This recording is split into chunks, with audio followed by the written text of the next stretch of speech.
Merhaba arkadaşlar, hepinize iyi günler. Bugün sizlerle koton bir iple çalıştığım bu harika projeyi göstermek istiyorum. İster yazlık, ister kışlık kullanabileceğiniz bu projeyi her alanda kullanmanız mümkün. Özellikle bayan kazaklarında, yeleklerinde, süeterlerinde çok hoş duracak bir detay olacağına inanıyorum. Koton bir ip tercih ettim. Önümüz yaz olduğundan dolayı ilk önce yazlık örgülerinizi deneyesiniz diye düşündüm. O yüzden koton bir ip çalıştım ve 3,5 milimlik şiş kullandım. Modelimizin çalışmasını yaparken altı ve altının katları artı 4 ilmek şeklinde şekillendik örgümüzü. Dilerseniz yapım aşamalarına başlayalım. İlmeklerimi sizlere 1, 2, 3, 4, 5 tane model üstünden ayarlamak istiyorum. Sizler de benimle beraber örgülerime eşlik ederseniz çok çok sevinirim. İlmeklerinizi attınız. Arka sırada bir ters örgünüzü ördükten hemen sonra ön yüze geldiniz ve benimle beraber örgüye başladınız. Model kendini 4 sırada bir tekrarladığından dolayı ben hemen şuradaki başlangıç noktasıyla başlamak istiyorum sizlere. Bir miktar ördüm ki nasıl şekillendiğini görün diye. Hemen çalışmamıza başlayalım. Şu şekilde ilk ilmeğimi, kenar ilmeğimi örmeden düz ilmek olarak alıyorum. Artık bu sıradan sonra kenar ilmeklerini başlangıç olarak örmeden alabiliyoruz. Devamında 2 tane ters ilmek çalıştıracağım. Birinci ters ilmeğim ve ikinci ters ilmeğim. Model çalıştıracağım alana geleceğimden dolayı model kurulumu yapacağım. O yüzden 4 tane düz ilmek örmem gerekiyor. Birinci, ikinci, üçüncü ve dördüncü modelimi de düz ilmek olarak örüp 2 ters ilmekle devam ediyorum. 1, 2, 4 düz,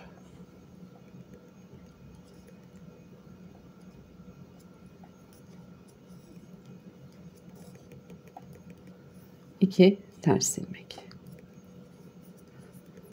1, 2, 4 düz, 1, 2, 3 ve 4.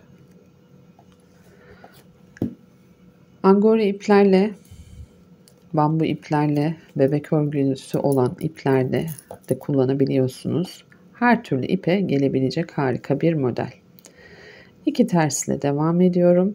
Bu sıra komple 4 düz, 2 ters şeklinde devam ediyor. Her model arasına 2 ters ilmeği yerleştirdik. Daha vurgulu bir görüntü olsun.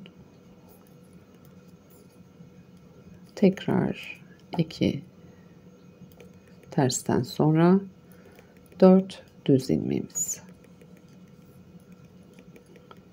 Başlangıç ve kenarında illaki bir düzden sonra 2 tersimiz var. Tıpkı burada olmuş olduğu gibi bakın. Başlangıcı ve sonu aynı şekilde bitiriyoruz. Buna dikkat etmenizde fayda var ilmek atışınızda. Zaten altı ve altının katlarını çalışırsanız artı 4 ilmek eklediğiniz zaman bu sorun olmayacak. Ama daha farklı ilmek sayılarıyla çalışırsanız mesela kenarlara lastik çalışması olur.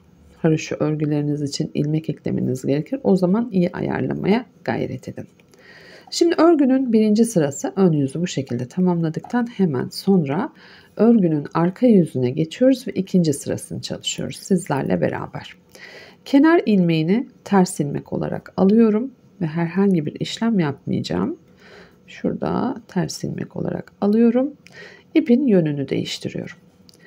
2 düz, 1 ve 2. 4 tane ters ilmek. 1, 2, 3 ve 4. Devam ediyorum. 2 tane düz. 1, 2. Tekrar 4 tane ters. 1, 2, 3 ve 4. 2 düz. 1 2 4 ters. 1 2 3 ve 4. 2 düz.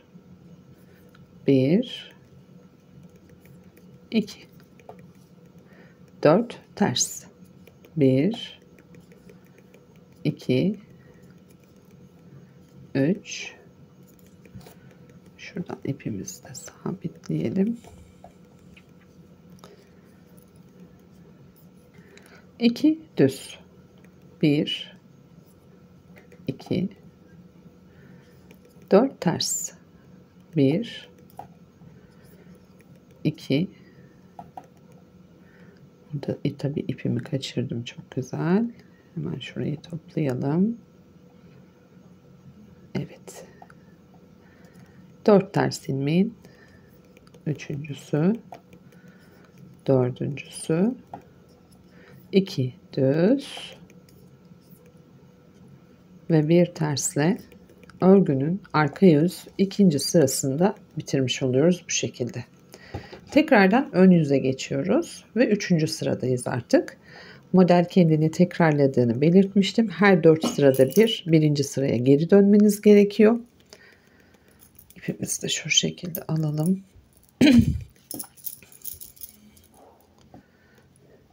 Kenar ilmeğim ön yüzde olduğu için hemen ne yapıyorum? Bunu düz ilmek olarak örüyorum. Örmeden sağ şişimi aldım. Artık ilmeklerim bana kendilerini net bir şekilde gösteriyor. 2 ters ilmeğimi çalıştırıyorum hızlı bir şekilde. Ters ilmeklerde herhangi bir işlem yapmayacağız. Birinci ters ilmeğim, ikinci ters ilmeğim. Örgüde 4 tane düz ilmekle işimiz. Burada yapacağımız işlem, şurada bakın ilmeklerinize şu şekilde bir konum alıyorsa eğer ilmekleriniz şu şekilde öremiyorsunuz. İlmeklerinizin yönünü şu şekilde düzelttiğiniz takdirde hemen ne yapacaksınız? Sola yatacak şekilde sağa yatacak şekilde ilmeklerinizi kesebiliyorsunuz. 2 ilmeği tek ilmeğe düşürdüm. Birinci arttırma ilmeğim. Devamında ikinci arttırma ilmeğimi tamamladım. Sol şişimde bulunan ilk 2 ilmeği bu sefer sola yatacak şekilde birlikte kesiyorum. Burada yaptığım işlem bu. 2 tane arttırmadan sonra sağda ve solda birer ilmeğe düşürdüğüm ilmeklerim var. 2 modeli ayırdığım 2 ters ilmeğim. Birincisi ve ikincisi. Devam ediyorum. 4 tane düz ilmeğim var. Bu 4 düz ilmeğin birincisini, ikincisini aldım. Yönlerini düzelttim. Şu şekilde. Ve hemen geldim. Bu ikisini birlikte tek ilmek haline getirip sağa yatacak şekilde kestim. Birinci artışım, ikinci artışımı tamamladım. Devamında hemen ilk 2 ilmeği sol şişimde bulunan bunları sola yatacak şekilde kesiyorum. Burada önemli olan ilmeklerinizin ne tarafa doğru baktığı arkadaşlar. Şöyle. Her ilmek alışınızda ilmeklerin yönü farklılaşıyor biliyorsunuz. Şu şekilde konumlanması gerekiyor. Devam ediyorum. Birinci ters, ikinci ters. Bakın ilmekler şu şekilde konumlandığı için ne yapıyorum? Bunların yönlerini düzeltiyorum. Sola doğru bakacaklar bu aşamada. Birinci ve ikinci ilmek sola baktı. Bunları tekrardan sol şişe aktardım. Geldim sağa doğru kesiyorum. 2 ilmeği tek ilmek haline getirdim. Eksilttiğim ilmeğin yerine bir ilmek, eksilteceğim ilmek yerine bir ilmek aldım. Ve sol şişimdeki ilmekler sağa doğru baktığı için bunları sola doğru rahatlıkla kesebiliyorum. Şimdi hepimizin ilmek alışı birbirinden farklı. Normalde bilirsiniz ben sol alttan sağ üste doğru ilmeklerimi normalde alıyorum. Ama böyle hani daha küçük projeleri çalışırken sizlere daha net gösterebilmek için şu şekilde bir konum almam gerektiği için ilmeklerim benim bakın hep sağa doğru bakıyor. Devam ediyorum. 2 ters ilmeğim. Birinci ters ve ikinci ters ilmeğim. Düz ilmeklerime geldim. Yönlerini düzeltiyorum. 1 ve 2. Devamında ilk 2 ilmek sağa yatacak şekilde kesiliyor. Birinci artış, ikinci artış ilmeği. Sol şişteki ilk 2 ilmek sola bakacak şekilde kesiliyor. Şu şekilde ve devamında 2 ters ilmek. Birinci, ikinci. Tekrar yönlerini düzeltiyorum. 1, 2 ilmeğim sağa yatacak şekilde ilmeklerimi kesiyorum.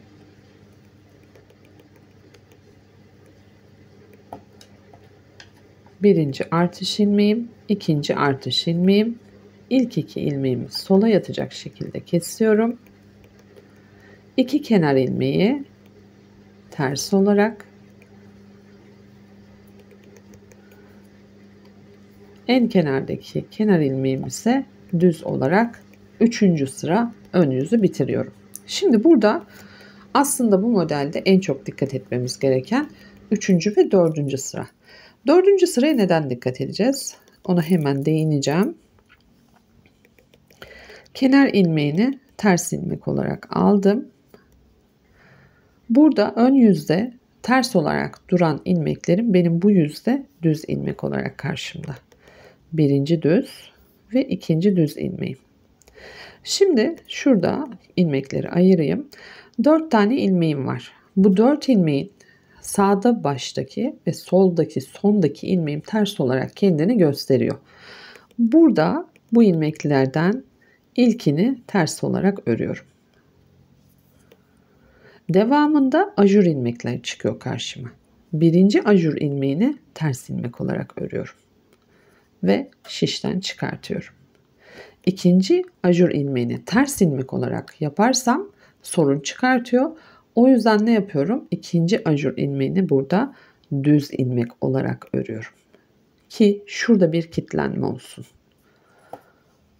Tekrar sonuncu 4. ilmeğim ters ilmek olarak çalıştıracağım için burada geliyorum. Bakın bir ters ilmek örüyorum. 2 model arası 2 düz ilmeğim. Birinci, ikinci. Tekrar gösteriyorum. 4 tane normalde ters olarak öreceğim ilmekler bu sırada farklılık gösteriyor. Birinci ve ikinci ilmeği ters ilmek olarak öreceğim ama birinci ilmek kendini belli ediyor, ters ilmek. İkinci ilmek ajur ilmeği olduğu için bunu da ters ilmek olarak örüyorum. 2 ters ilmeği yan yana getirdim. Burada 3. ilmeğim ajur ilmeği olduğu için hemen geliyorum, bunu bir tane düz ilmek olarak örüyorum. Şişimden çıkartıyorum ve bir tane ters ilmek örüyorum. Devam ediyoruz. Birinci düz, ikinci düz, tekrar 2 ters ilmek yan yana getireceğim. Birinci ters, ikinci ters ajur ilmeği, bir tane düz ajur ilmeği, arttırma ilmeği, tekrar bir ters ilmek. 2 düz ilmeğim, birincisi, ikincisi, devamında burayı daha hızlı çalışalım. 2 ters, bir düz, bir ters. 2 düz, 2 ters, bir düz ve bir ters. 2 düz, arka sıra, kenar ilmek, ters ilmek şeklinde örülüp geliyor. Tam tutacakken kaçtı ilmeğimiz.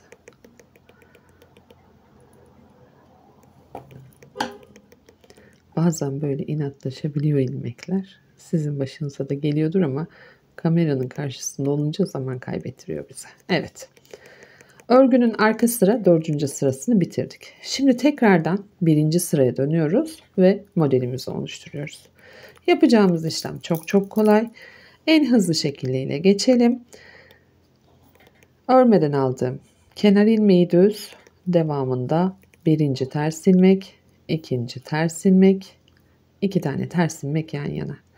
1. düz ilmeğim, 2. düz ilmeğim, 3. düz ilmeğim, 4. düz ilmeğimle bakın 6 ve 6'nın katlarındaki ilmekleri oluşturdum. Şöyle yakından gösterdiğim zaman arka sırada örmüş olduğumuz bir ters bir düz örgü ne kadar düzgün duruyor. Şöyle bir güzel görüntü oluşturuyor. 2 ters ilmek, 4 düz ilmek, 1, 2, 3 ve 4. Tekrar 2 ters ilmek, 4 düz ilmek, 1, 2, 3 ve 4. 2 ters ilmek, 1, 2, 4 düz ilmek, 1, 2, 3 ve 4. 2 ters ilmek, 4 düz ilmek, 1, 2, 3 ve 4.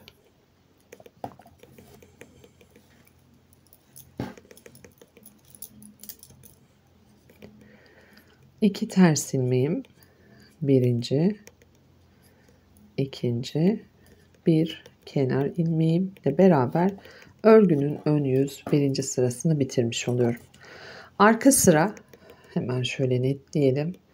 Arka sıra 2. sırada ilmekler görülmüş olduğu gibi ön sıra 3. sırada model kurulumu, 4. sıra arka yüzde de model bitimiyle beraber bu örgümüzün bloklanmış hali şu şekilde duruyor.